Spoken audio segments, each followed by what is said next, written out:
कभी ऐसा महसूस होता है कि दिमाग मतलब एक साथ 100 अलग-अलग दिशाओं में बस दौड़ ही रहा है? आज की इस भागदौड़ भरी दुनिया में ना मन को शांत रखना सच में बहुत मुश्किल है। तो चलिए आज एक ऐसे प्राचीन रास्ते को समझते हैं, एक ऐसा रास्ता जो हमें इस मानसिक शोरगुल से बाहर निकालकर शांति की ओर ले जा सकता है।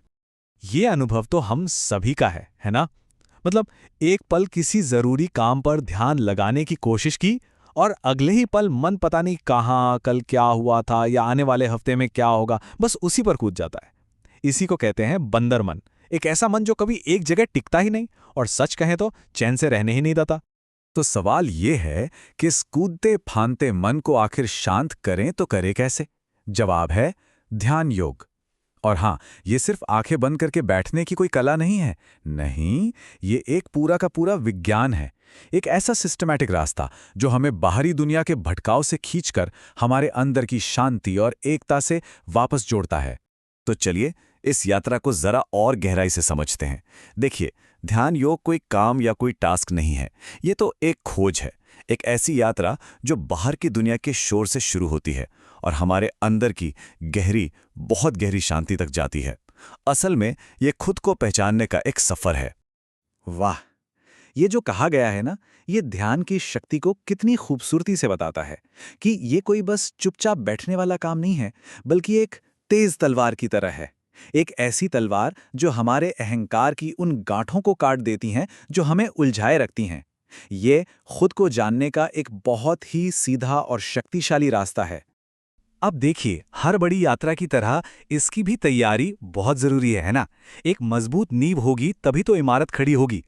तो ध्यान योग भी हमें यही सिखाता है कि कैसे एक ठोस आधार बनाकर इस यात्रा को सफल और सफलदायी बनाया जाए।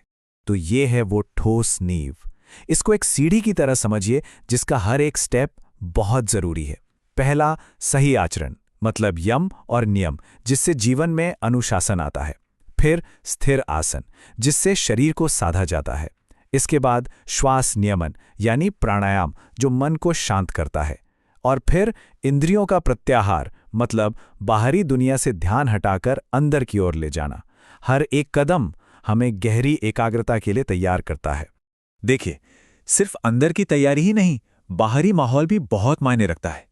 एक शांत, डेडिकेटेड जगह बनाना बहुत मदद करता है। और समय, खासकर सुबह 4 से 6 बजे के बीच, जिसे ब्रह्म मुहूर्त कहते हैं। सोचिए, उस वक्त पूरी दुनिया शांत होती है और हमारा मन भी एक कोरे कागज की तरह बिल्कुल साफ होता है। ध्यान के लिए इससे अच्छा समय और क्या होगा? तो ठीक है, जब शरीर और माहौल दोनों तैयार हो जाते हैं, तब शुरू होता है मन का असली प्रशिक्षण। ये दो बहुत जरूरी स्टेजेस में होता है। तो चलिए देखते हैं कि एकाग्रता से ध्यान तक का ये सफर आखिर तय कैसे होता है। इसको ना ऐसे समझिए, धारणा यानी एकाग्रता, ये है मन को जबरदस्ती एक चीज पर टिकाने की कोशिश। इसमें मेहनत लगती है, ये शुरुआती मेहनत है। लेकिन ध्यान ध्यान तब होता है जब ये कोशिश एकदम सहज हो जाती है, एफर्टलेस, और मन बिना किसी भटकाव के उसी एक चीज में बहने लगता है। ये किसी चीज को सिर्फ देखने और उसमें पूरी तरह खो जाने के बीच का फर्क है। ये जो उपमा है ना, ये कितनी सटीक है। जरा सोचिए, जैसे तेल की एक धार बिना टूटे लगातार बहती रहती है, एक सार। ठीक बिल्कुल वैसे ही जब हमारा विचार बिना किसी रुकावट के, बिना किसी ब्रेक के एक ही चीज पर टिका रहता है, बस वही ध्यान की अवस्था है। कितना सुंदर और गहरा विचार है ये। लेकिन हाँ, ये भी सच है कि कोई भी सफर बिना चुनौतियों के पूरा नहीं होता, है ना? तो ध्यान के इस रास्ते पर भी कुछ बाधाएं आती हैं। पर अच्छी बात यह है कि अगर हम इन बाधाओं को पहचान लें तो भाई उन्हें पार करना भी सीख सकते हैं। ये देखिए, यहाँ कुछ आम बाधाएं और उनके समाधान हैं। जैसे अगर नींद आने लगे तो प्राणायाम मदद करता है। मन भटक रहा है तो जप कर सकते हैं। इसमें एक बहुत दिलचस्प बाधा है रसास्वाद, मतलब झूठी संतुष्टि। ये वो स्टेज है जब थोड़ा सा आनंद मिलता है और हम उसी में अटक जाते हैं। ये भूल जाते हैं कि अरे, हमें तो अभी और आगे जाना है। और हाँ, ये बात याद रखना बहुत बहुत जरूरी है। जब ध्यान में गहरे उतरते हैं ना, तो मन की पुरानी आदतें और दबे हुए विचार, जिन्हें संस्कार कहते हैं, वो सतह पर आ सकते हैं। इससे घबराना बिल्कुल नहीं है। ये कोई असफलता नहीं है, बल्कि ये तो प्रगति की निशानी है। इसका सीधा सा मतलब है कि मन की सफाई हो रही है। तो इन सभी बाधाओं को पार करने के बाद आखिर मंजिल पर मिलता क्या है? इस यात्रा का असली इनाम, असली फल क्या है? चलिए ध्यान के उन अद्भुत फलों को देखते हैं जो इस साधना से मिलते हैं। देखिए, इसके फायदे सिर्फ तनाव कम करने तक सीमित नहीं है। नहीं, ये तो जीवन बदलने वाले हैं। अंतरात्मा की आवाज मतलब इंट्यूशन जागृत होती है। एक ऐसा आनंद मिलता है जिसे शब्दों में बयां ही नहीं किया जा सकता। और अंत में समाधि की अवस्था आती है। चेतना की वो सबसे ऊंची अवस्था जहां सारे दुख, डर, सारे बंधन खत्म हो जाते हैं और अपने सच्चे स्वरूप की पहचान होती है। अब इस खूबसूरत उपमा को देखिए। हमारा शरीर एक मिट्टी के बर्तन की तरह है और हमारी आत्मा उसके अंदर जलता हुआ एक दिया।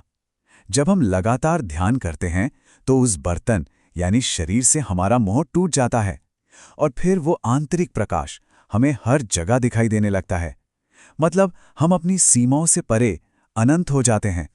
और अंत में ये यात्रा हमें विलय तक ले जाती है, ठीक वैसे ही जैसे एक नदी बहते बहते अपनी अलग पहचान खोकर एक विशाल समुद्र में मिल जाती है। हमारी आत्मा भी उस परम चेतना में विलीन हो जाती है। मैं और तुम का हर तरह का भेद मिट जाता है और सिर्फ एकता का अनुभव रह जाता है। अक्सर हम बाहरी दुनिया को एक्सप्लोर करने में ही रोमांच ढूंढते रहते हैं, लेकिन शायद सबसे बड़ा एडवेंचर, सबसे बड़ा रोमांच अपने अंदर की यात्रा करना है। अपने मन की गहराइयों को जानना और अपनी आत्मा की शांति को खोजना। ध्यान, योग इस महान साहसिक कार्य के लिए एक नक्शे की तरह है। तो सवाल बस इतना है कि क्या इस यात्रा को शुरू करने का समय आ गया है?